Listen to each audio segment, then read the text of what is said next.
Hello students, this is doctor Alok और आज इस वीडियो सेगमेंट में हम लोग general principle and process of isolation of element यानी कि मेटलर्जी से नीट एमसीक्यू में पूछे गए क्वेश्चंस को डिस्कस करेंगे और क्या क्वेश्चन यहाँ से पूछे गए हैं उनको हम लोग देखेंगे। तो आइए देखते हैं कि general principle and process of isolation of elements जो चैप्टर आपका है क्लास 12th का, उससे क्या क्या क्वेश्चन पूछे गए हैं। तो पहला क्वेश्चन आपकी स्क्रीन पे मैं दिखाता हूँ। पहला क्वेश्चन आपको दिख रहा होगा आपकी स्क्रीन पे, अब दिखा, ठीक है। देखिए, which one is malachite from the following. 2019 में ये क्वेश्चन पूछा हुआ है कि निम्न में से कौन सा मैलेचाइट है और ऑप्शंस दिए हुए हैं। देखिए, पहला जो ऑप्शन दिया हुआ है CuFeS2, क्वेश्चन नंबर 1 में CuFeS2, ये कौन सा और है, क्या है ये। देखिए, इसका नाम है कॉपर पाइराइट्स और चाल्कोपाइराइट्स। इसको हम लोग कहते हैं कॉपर पाइराइट्स और चाल्कोपाइराइट्स, ठीक है। आपको मैलेचाइट पहचानना है। दूसरा दिया हुआ है कॉपर हाइड्रोक्साइड CuOH ट्वाइस और इसका नाम है copper second hydroxide, copper second hydroxide.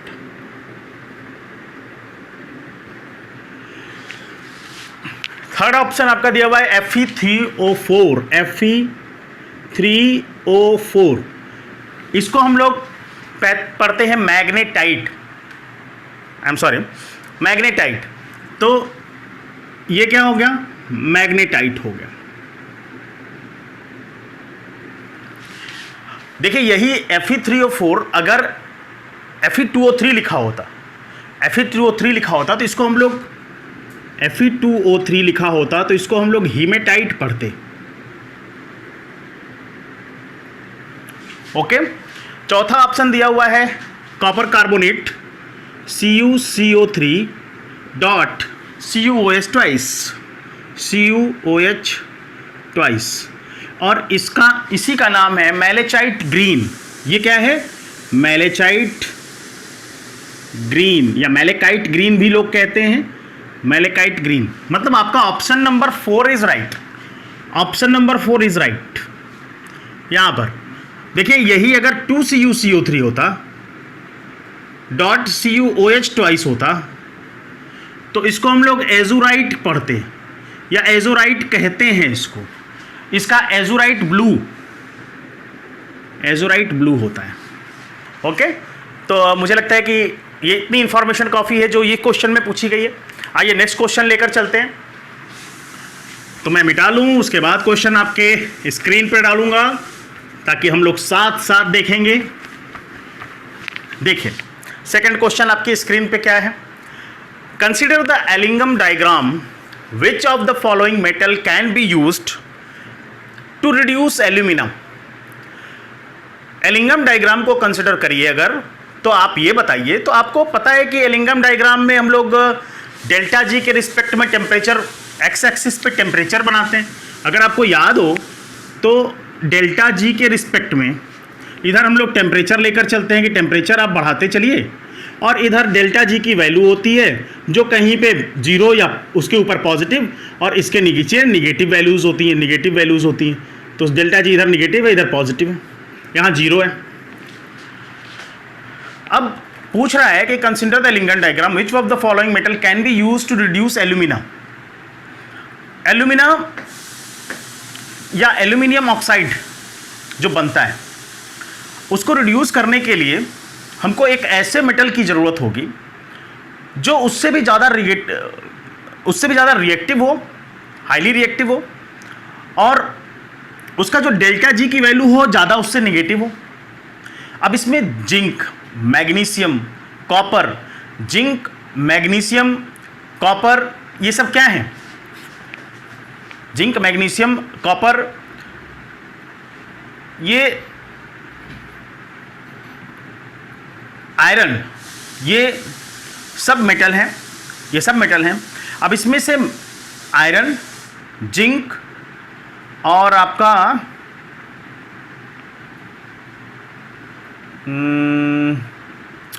अगर आपको याद हो तो मैग्नीशियम एल्यूमिनियम के नीचे आता है।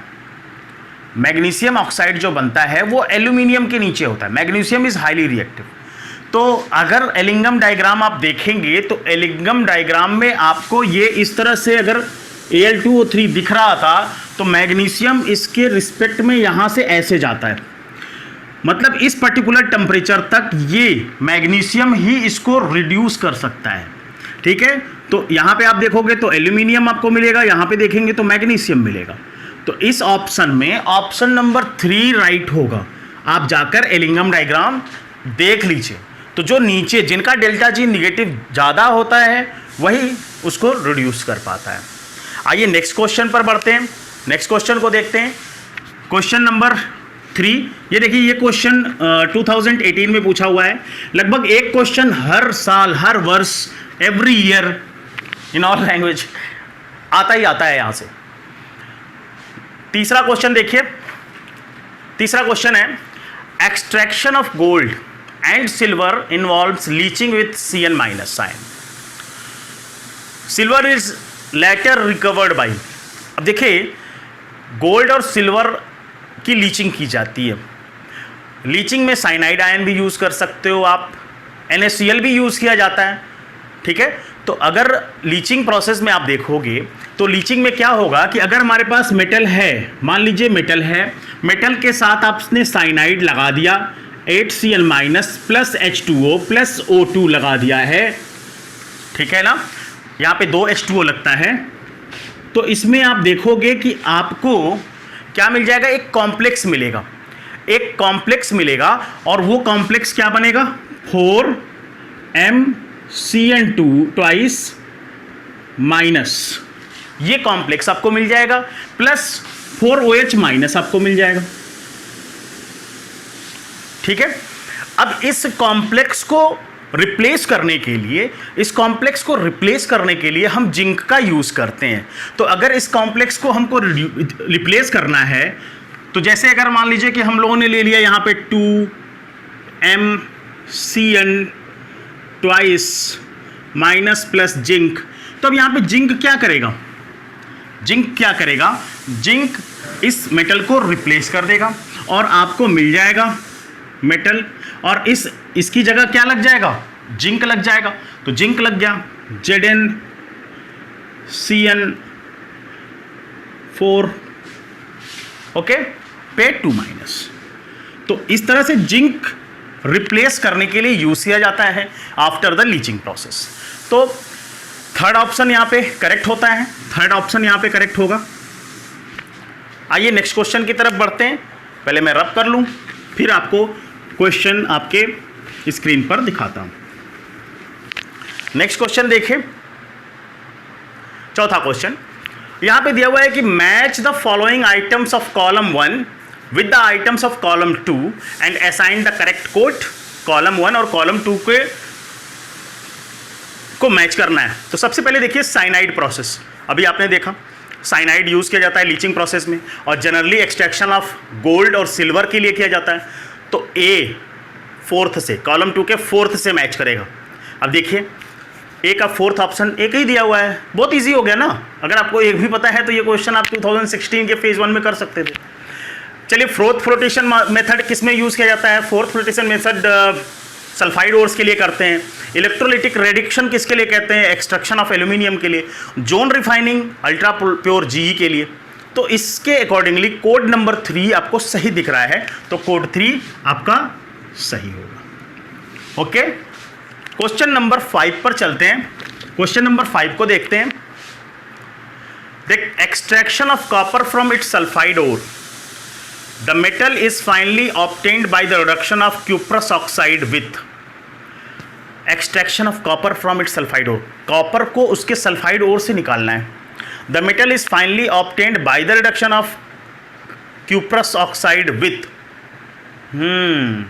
अब सल्फाइड ओर है तो क्या इसके साथ, देखिए यहाँ पे ऑटो रिडक्शन का केस होता है। जब आप 2Cu2O को Cu2S कॉपर सल्फाइड और के साथ करते हैं तो ऑटो रिडक्शन के द्वारा यहाँ पे ये Cu चेंज हो जाएगा 6Cu प्लस SO2 में, 6Cu प्लस SO2। तो ये एक एग्जांपल है ऑटो रिडक्शन का। ओके, तो इस हिसाब से आपका जो ऑप्शन होना चाहिए वो कॉपर 1 सल्फाइड ऑप्शन सही है। तो option number 2 is right here. आइए नेक्स्ट क्वेश्चन पर बढ़ते हैं।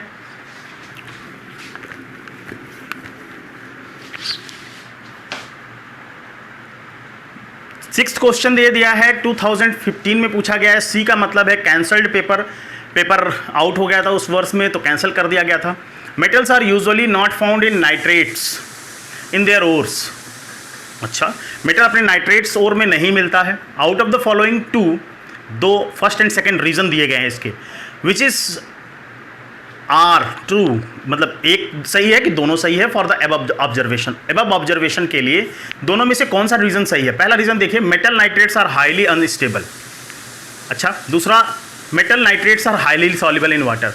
देखिए, मेटल नाइट्रेट्स वाटर में सॉल्युबल होता है, जितने भी मेटल नाइट्रेट्स होते हैं वो वाटर में सॉल्युबल होते हैं, ये बात तो सही है, इजीली सॉल्युबल हो जाते हैं metal nitrates. Metal nitrates are highly unstable, ये कहना गलत है। मेटल नाइट्रेट्स को आप अगर देखें तो ये जल्दी डिकम्पोज नहीं होते हैं, बहुत स्टेबल होते हैं। अगर आप इसको हीट करोगे मेटल नाइट्रेट्स को तो जल्दी डिकम्पोज नहीं होगा, तो ये स्टेबल होते हैं, अनस्टेबल नहीं होते। तो पहला जो रीज़न है वो गलत है, सेकेंड रीज़न सही है। तो first is false but second is true. Option number A is correct here. Option number A is correct here. ठीक है, तो आप मेरी बातों को अगर सुन रहे हैं तो आपको पता चल रहा होगा कि second is right, second reason is right. आइए क्वेश्चन नंबर 7 पे चलते हैं। क्वेश्चन नंबर 7 देखते हैं। Roasting of sulphide gives the gas X as a by product. ठीक है, सल्फाइड को अगर रोस्ट करते हैं, रोस्टिंग का मतलब क्या होता है? जैसे हम लोग रोस्टेड चिकन खाते हैं तो उसको ओपन एयर में ही करते हैं। तो रोस्टिंग का मतलब है कि जब भी रोस्ट कर रहे हैं, जब भी उसको हीट दे रहे हैं तो ओपन एयर में दे रहे हैं, मतलब oxygen content is there. This is a colourless gas with choking smell of burnt sulphur and cause great damage to respiratory organ as a result of the acid rain. बहुत सारी information दे दिया। Its aqueous solution is acidic, acts as a reducing agent and its acid have never been isolated.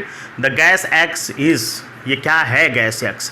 तो अगर आप देखें galena के बारे में बात कर देते हैं तो PbS प्लस अगर ये सल्फाइड ओर है और इसको 3/2O2 से हम रोस्ट कर दें, 3/2O2 के प्रेजेंस में रोस्ट कर दें, तो यहाँ से हमको PbO प्लस SO2 मिल जाता है। आइए दूसरा और ले लेते हैं, कॉपर सल्फाइड को। अगर हम कॉपर सल्फाइड को भी ऑक्सीजन के साथ रख दें, ऑक्सीजन के साथ रख दें तो ये भी बना देगा Cu2O प्लस SO2। बैलेंस कर लीजिएगा, बैलेंस आप कर सकते हैं, आपको कोई दिक्कत नहीं होगी बैलेंस करने में। ओके, कैसे बैलेंस होगा? अब देखिए यहाँ पे उधर Cu, इधर 2 ले लो भाई। अब 2S हो गया तो 2 SO2 ले लो। टोटल हो कितने गए? 1 2 3, बैलेंस करिए, 4 1 5, 5 हो गए। कैसे बैलेंस होगा? 5 ऑक्सीजन उधर हो गए हैं, 2 सल्फर, 2 कॉपर। कैसे भी करके करना है भाई हमको।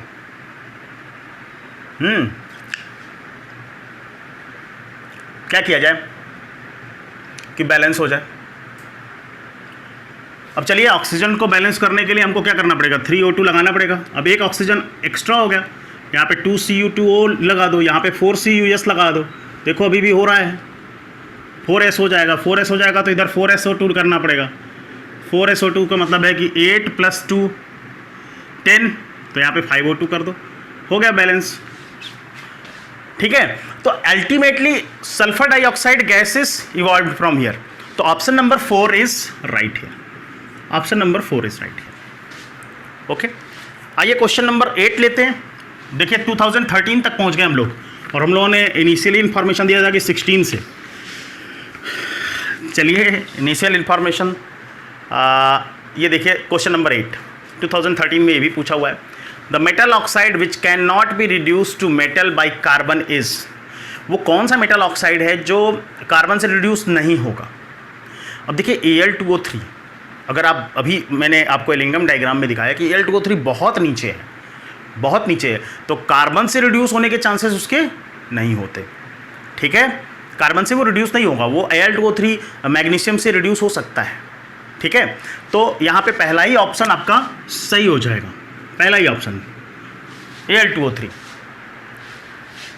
तो this is all about the questions raised from year. तो बहुत कम क्वेश्चन पूछे गए इस चैप्टर से, एक एक क्वेश्चन मिनिमम पूछा जाता है। तो देखिए 2013 तक हम लोग पहुंच गए 19 से लेकर।